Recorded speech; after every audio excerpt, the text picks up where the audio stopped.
Hey guys, it's Malik back again with another episode of Think Talk Couch Conversation. It's episode 5, and as you can see from the smile on my face, I'm excited to be able to do this again. Episode 5 will be a part continuation of what we were talking about in episode 4, and just a little bit new stuff as well. Without further ado, I'll jump right into it. Now I know why there's no pure capitalistic government in the world that will approve of a universal basic income to cover basic needs. To simplify my explanation today, I won't be talking about the consequences of a universal basic income, such as inflation and the rest. Instead, I will focus only on the fundamental basics of capitalism. And out of the myriads of fundamental basics of capitalism, I will only focus on one thing as well, which is self-interest. You see, for capitalism to work, it's based on the assumption that every individual will do what is in their best interest. And if every individual does what's in their best interest, when you zoom out to the society level, we should achieve some sort of equilibrium, almost like a perfect society. But the reality is that's not what we have today. We know that capitalism is not perfect. And I think the reason that's the case is because our best interest over time has been taken away from us to be growth over time and longevity and good life for a family. And our best interest is now survival. We're living in such an erratic world that for most people, their best interest is survival. And this is why you have a case like what you have in the United States hospitality sector, like in restaurants, where people actively accept jobs that pay less than minimum wage. There's already the question of whether minimum wage is even livable wage. But people would even go and accept jobs that pay less than minimum wage because survival is now their best interest. Yes, we will never achieve equality in the world. Even in a perfect capitalistic structure, a perfect any other type of structure you can think about, equality is not the goal, but equity. We have scarce resources in the world. People have different opportunities and privileges to acquire those resources. But as human beings in this world, we are all entitled to those resources somehow, which means that there's a need for some sort of equitable distribution of it.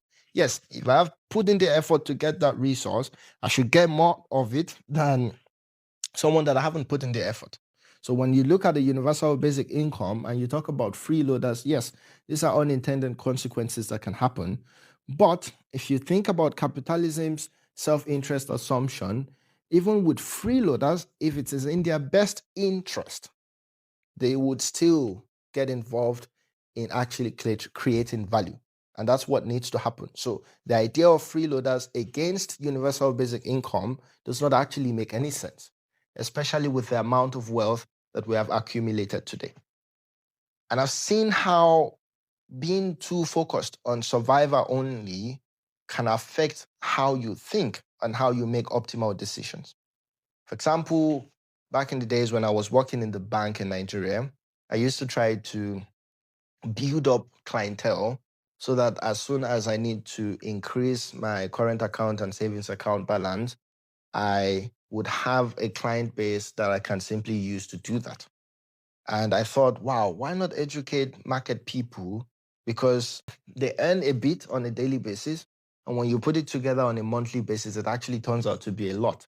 And if they think from the perspective of a monthly basis income, they might actually be able to do way more than they normally do. That was my thinking. Yeah. So I wanted to shift them into why don't you earn money, save, save, save, save. At the end of the month, you then pay yourself somewhat like a salary. With that, you actually be able to grow over time. However, they were always too much in the survival mindset. Their mindset was, I'm going out today to get something to feed and take care of my family. And if I'm able to get something, I'm happy. That's it. Yeah. Because they were always in the survival mindset, the opportunity that they already have, and it's just a change in the structure of their earning, the opportunities that they already have to grow, they can't even see it. They can't even make a decision to take it. So I know how survival or being in survival mode all the time can affect you being able to make optimal decisions. There's another way, right? If we think the collective have to, in their own individual life, do what's in their best interest so that for the whole collective as well, we're in a better place. It means that for each individual, we have to organize and make sure that, for example, no one is taking those shitty jobs that won't pay at least minimum wage and so on and so forth.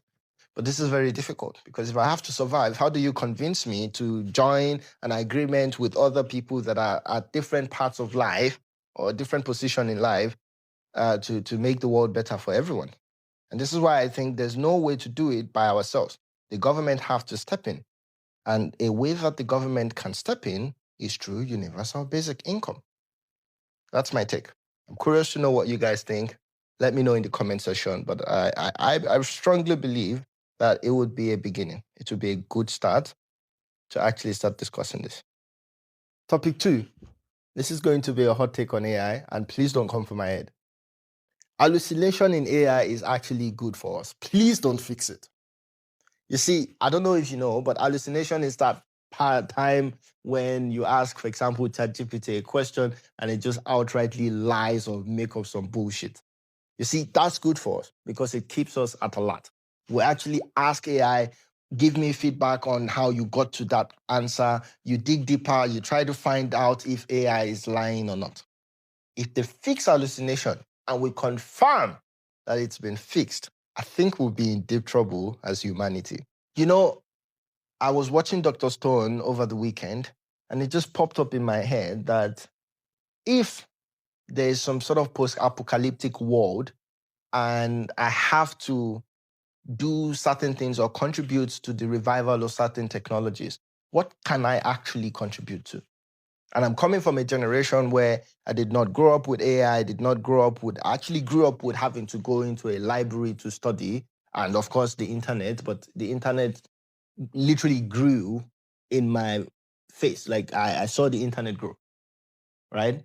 And I already know that I'm in trouble in a post-apocalyptic world because there's just so much that I can contribute to in reviving technologies or developing technology for personal use. Now, what about the generation that will grow with AI as their personal assistant from year one? You see, we're in trouble. Please don't fix hallucination. Allow us to always be on alert to check what AI is doing. The moment we over rely on AI because we now know that it no longer hallucinates and it's perfect and it's 100% accurate, we are in trouble. I know the world will change, and it will only matter if something takes us back into a period where none of the technologies that we have today exist. Yeah, even in a world in the future generation where AI becomes the norm, if everything is going smoothly, there will actually be no issue. We'll probably have, again, all the productivity, blah, blah, blah. I'm just thinking, what about the negative consequence on our brains? How many things do you actually memorize and juggle your brain, exercise your brain to do stuff? Everything now, ask AI, ask ChatGPT, blah, blah, blah. I mean, personally, I've stopped using ChatGPT that much for like a while now. And the reason I actually stopped is because it's not the water, it's not even the memory thing, because my work is challenging enough. I stopped using ChatGPT as much because I just felt like I hit some outman's balls in focusing and pouring so much money into something like ChatGPT when we still have cancer, when we still have some health conditions that should be receiving way more attention than trying to develop something like ChatGPT. That's just me, but it just pissed me off and I stopped using ChatGPT. But I'm not saying it's not helpful. I think it's very useful. A lot of people are benefiting from it. And it's just, let's keep it in mind that we need our memories to continue to work and do stuff. And we also need to think about what if we find ourselves in a situation where we do not have access to it. Now, for the last topic, it's a very interesting one as well, completely unrelated. Today, it's just it's a collage of things just popping into my head. This one is also completely unrelated. I no longer give specific advice on how to do things anymore because of my very deep realization that the saying that there are many routes to a destination is absolutely true. It is just fascinating how we are all the same, but also so different at the same time. Like the thing that works for person A won't work for person B, something else works, even though we all have the same agenda, we all have the same goal. Over the years, I've had people come to me for mentorship. And at the beginning of my mentorship journey, I would give very concrete advice on how I did stuff or how I think certain things should be done.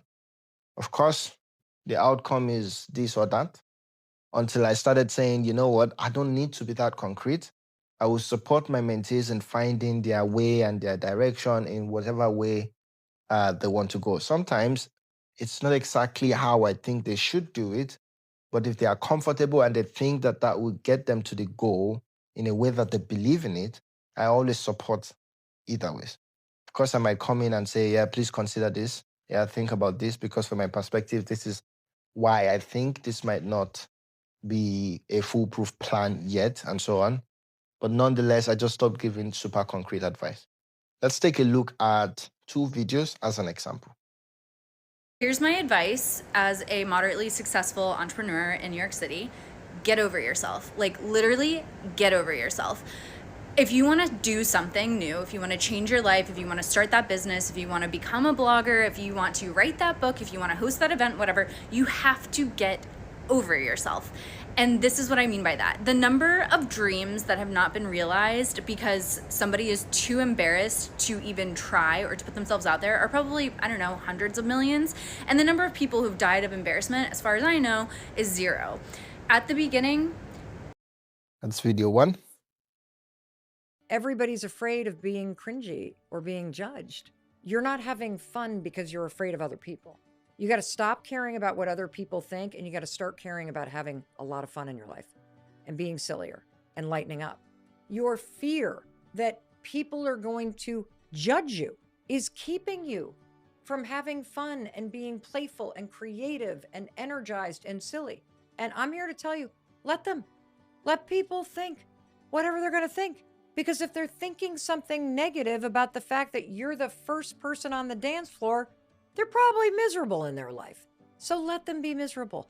Why do you want to hang out with people like that anyway? Why do you care what miserable, negative people think about you? You must learn to let them be miserable. Yep.